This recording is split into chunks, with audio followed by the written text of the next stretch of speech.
Let's go ahead and analyze the rational function h of x, which is x cubed plus 8 over 2x squared minus 1. So the first step in this analyzation process is going to be to factor the numerator and denominator if possible, so we can see if it can be written in lowest terms. So let's go ahead and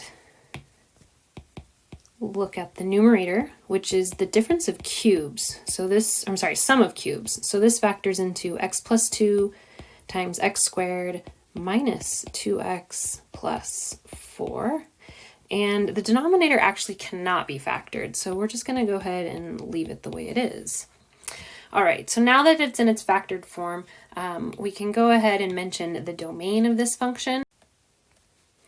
So the domain here is going to be the real zeros of the denominator.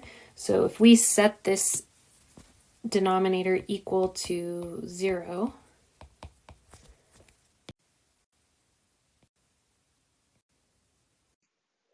we get plus or minus the square root of 2 over 2, or the square root of 1/2 rationalized is root 2 over 2. And just so you can kind of feel what that number is, it's plus or minus 0.707. So just a little bit less than 1 and a little bit more than -1. So those are the values that make the denominator 0. So we need to take those out of our domain. So everything below negative root 2 over 2 is fine. Everything between negative root 2 over 2 is fine. And everything to the right or greater than root 2 over 2.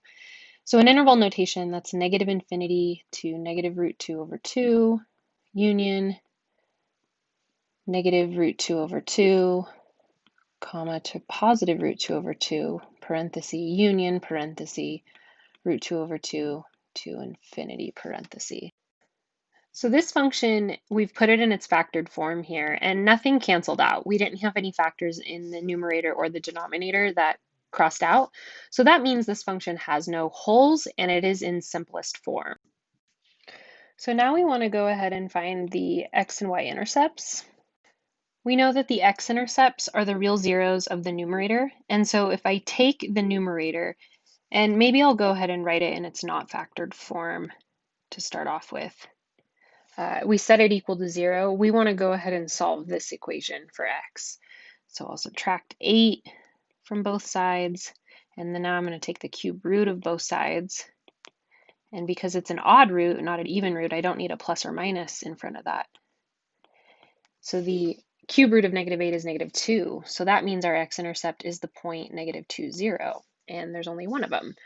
The y-intercept, and maybe I'll point out here too that if the x-intercept is -2, 0, we have to make sure that -2 is actually in the domain of the function. And remember, the only values that we took out of the domain of the function were negative root 2 over 2 and positive root 2 over 2. So this really is the x-intercept of the function. Now the y-intercept is found just by plugging 0 into the function. So our y-intercept is the point 0, -8. All right, for our next step in this analyzing process, we want to go ahead and look at the asymptotes. Starting with our vertical asymptotes, we know that the vertical asymptotes are the real zeros of the denominator, so the real zeros of this expression. And lucky for us, we kind of already did that work right here. When we were looking for the domain, we found the real zeros of the denominator.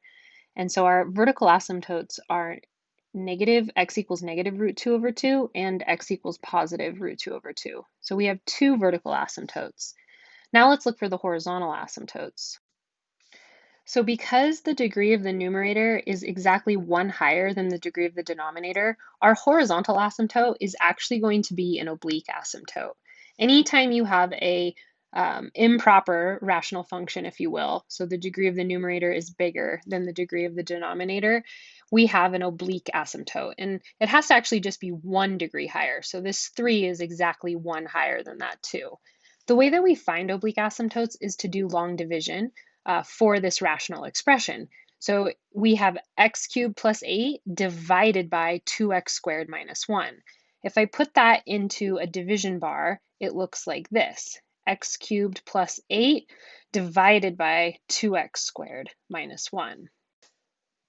What I like to do when I'm missing terms in a polynomial like x cubed plus 8, I'm missing a second degree term and a first degree term, I like to put those in there as placeholders as I go through the long division process. All right, so let's go ahead and do this. So what we want to do is we want to find something that we can put right here such that when we multiply it by 2x squared, it will result in an x cubed so that the subtraction process in the long division process will get rid of this very first term. So the thing that I'm going to put there is going to be 1/2 x. So when I multiply 1/2 x by 2x squared, 1/2 times 2 makes 1, and x times x squared makes x cubed. So I accomplished my goal of getting exactly what I had right above it. I erased it. So I got exactly x cubed here, and I accomplished my goal of producing exactly the same thing. So that now when I subtract, those guys will cancel out. But I'm not quite done with the multiplication. So 1/2 x times 2x squared made x cubed, but now I need to multiply 1/2 x by -1. So 1/2 x times -1 makes -1/2 x. And so I'm going to try and be a little bit more careful about how I line things up. Right, so I put that under the first degree term. Now I subtract. So I have x cubed minus x cubed, which makes no x cubes. And then I have 0x squared minus no x squared, so no x squareds. And then I have 0 x's minus -1/2 x. And so that becomes positive 1/2 x. And then I bring down my next term, which is a plus 8, right? And so then I want to play the game again. So I want to say what goes here such that when I multiply by 2x squared, I get 1/2 x. Now, whenever I multiply this 1/2 x by this x squared, I'm going to end up with an x cubed, right? So when I pick something to go here, I'm trying to multiply that number by this x squared to get just an x. The problem with that is that this x right here is less in degree than this x squared. So there's nothing that I can pick right here that's going to be able to multiply by x squared to produce just an x, right? Even if I just put a 1 right here and I multiply by this x squared, I end up with an x squared, and that's not a like term with this 1/2 x. So the only thing I could technically put there, I guess, would be a 0, right? And so 0 times 2x squared makes no x squareds, and 0 times -1 is going to make 0, right? And so I have then nothing to take away from this. So what that actually means for us in this process is it actually means that we're done. So that 1/2 x is the quotient, and what we have left right here, this is our remainder. So this answer, this quotient right here, this is our oblique asymptote. The oblique asymptote is the equation y equals 1/2 x. And then that plus 0 would be if we wanted to think of this in mx plus b form. So we have a slope of 1/2 and a y-intercept of 0. So now we want to ask ourselves, does our oblique asymptote, does it intersect our function? To see if they intersect, we take the function h on the left and set it equal to its oblique asymptote. And so now we want to go ahead and solve. And again, if it helps, you can think of this 1/2 x as being over 1. And we can cross multiply. So x cubed plus 8 gets multiplied by 1. And then on the other side of the equation, 2x squared minus 1 gets multiplied by 1/2 x. So we want to go ahead and distribute the 1/2 x, and we get x cubed minus 1/2 x. So let's go ahead and start cleaning things up, combining like terms, starting off by subtracting x cubed from both sides. And then we'll be left with 8 on the left and 1/2 x, negative 1/2 x on the right. Now we'll divide both sides by negative 1/2 x. Sorry, divide by negative 1/2. So they cancel out on this side, and we're left with just x. And then on the other side, we get negative 16. So since we did come up with an answer and that number is in the domain of our function, we know that the answer to this question, does h intersect its oblique asymptote, is yes, it intersects it at x equals -16. Well, what is the y-coordinate of that intersection point? So to figure that out, we can put that in either the original function, or it'd be super easy for us to put it right into this oblique asymptote. So if I plug in -16 into the oblique asymptote, because we're talking about the intersection point of the equation with its asymptote, of the function with its asymptote, I get 1/2 times -16, and you get -8. So that intersection point is the point -16, comma, -8. So whatever this rational function is doing, it's obeying this line, y equals 1/2 x, that goes through the origin, a slope of 1/2, and a y-intercept of 0. So this is our oblique asymptote. And then somewhere way down here at x equals -16, and then this would be a y value of -8, the function intersects the graph. So maybe the graph does something like this, right? It behaves it, and then at this point, it actually intersects that oblique asymptote and keeps going on. But it doesn't say that it intersects it anywhere else. So if our graph looks like this, it's not going to intersect it over here because algebraically we didn't find that information to be true. We only know of this one intersection point down here. Now, I don't know that this is actually what the graph looks like. We may have, a part like this instead of this section right here. But the next step in the process is going to give me that information. I'm going to do a sine test. So remember, a sine test tells us where the graph is above or below the x-axis, and we use all of the real zeros of the function to perform the sine test.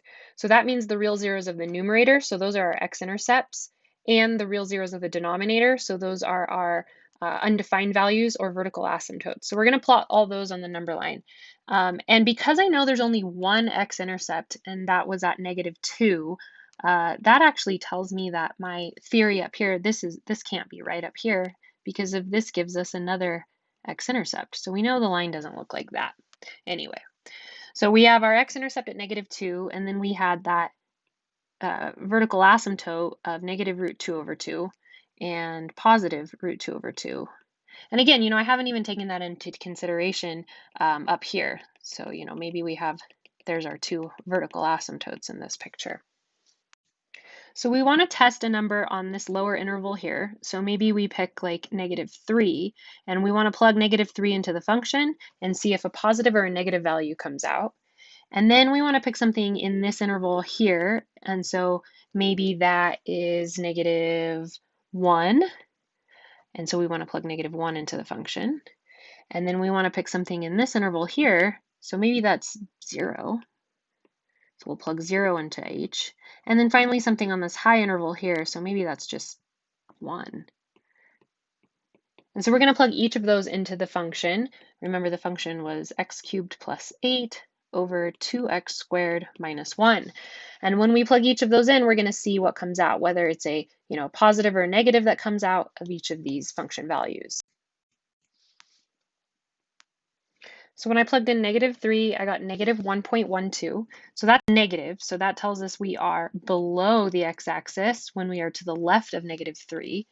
And then when I plugged in -1, I got +7. So that's positive. So we are above the x-axis between -2 and √2/2. And then when I plugged in 0, I got -8. So we are below the x-axis because it's negative between -√2 and √2/2. And then finally, when I plugged in 1, I got a positive out, +9. So that means we are above the x-axis when we are to the right of √2/2. So that information is super helpful for us when we graph this function. But to kind of seal the deal, we're going to look now at the behavior near each asymptote. So we have two vertical asymptotes and we have one oblique asymptote. So near x equals -√2/2 and x equals √2/2, those are our two vertical asymptotes. We want to look at the behavior of the function as we come in from the left and from the right. So if we look at a number line, and we want to see what is the function doing as we come in on this left-hand side of -√2/2. So what happens when I come in from this direction. So what kind of number is that? Well, if that's negative 0.707, then something that might be, really, really close to negative 0.707, but not quite touching it, might be negative 0.708, right? That's really, really close to that number, but it's just to the left of it. And then we also want to look at what the function is doing when we come in from the other side, so from this side. So again, we want to get a number that's super close to negative 0.707, but just a little bit above it. So maybe something like negative 0.706. And so we're going to plug those values into the function. And when we do that, we see that h of negative 0.7 is positive 3,000, right? And if we got even closer to negative root 2 over 2 on that side, we would see that that number is even bigger. So this value here is approaching positive infinity. So what that means the graph is doing is as it approaches this vertical asymptote, remember it's a vertical asymptote right here, the graph is jetting off to infinity like this. And when we plug in negative 0.706, we get like negative 2,400. And so if I even got closer to negative 0.707 from that right side, you would see that those values are becoming more and more negative. So these ones are approaching negative infinity. So the graph on this side is going down to negative infinity.